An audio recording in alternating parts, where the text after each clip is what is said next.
We know when we talk specifically about sexual assault, for example, we know on the island of Montreal, between 1,002 to 1,006 sexual assaults are reported. Studies tell us, depending on which studies you read, generally 1 in 10 or 1 in 20, give or take, is actually reported.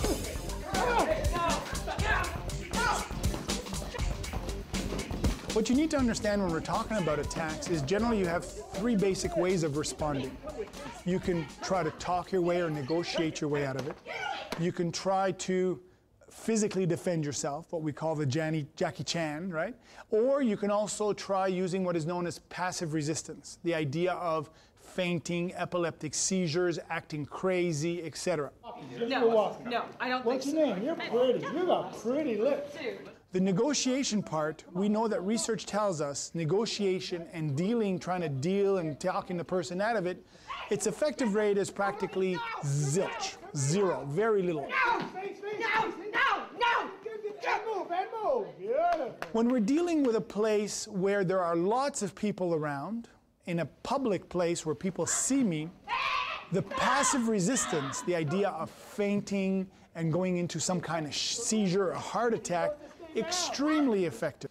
The physical response also is extremely positive, and you got to think of it like a machine gun, right? Coming down repetitively on the person's nose. Research tells us that the people who physically defend themselves against, once they make the decision to defend themselves, the chances of survival, the chance of coming out of there without very much injury to them is very, very high. No! Good, let's go.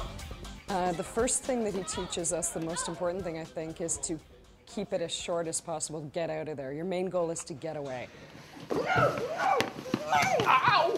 And really go for hurting them.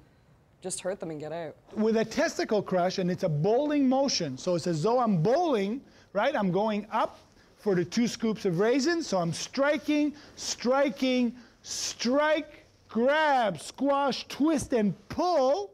Once we cross the line, once we decide to go physically, it has to be like a snowball coming down the hill. It has to just go. No!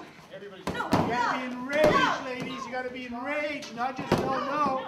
And then, of course, once we've done the damage, or once we've introduced that element of surprise, then I need to get out of there.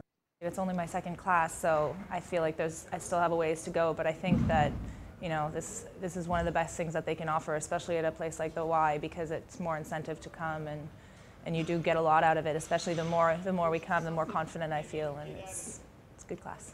This is my 4th class. I'm the old veteran now, I think. I feel more confident than when I first got here. Yeah, definitely. 4 classes in, that's 4 hours. Yeah, I definitely feel like I could handle myself better in a real life situation than I could 4 classes ago. Definitely.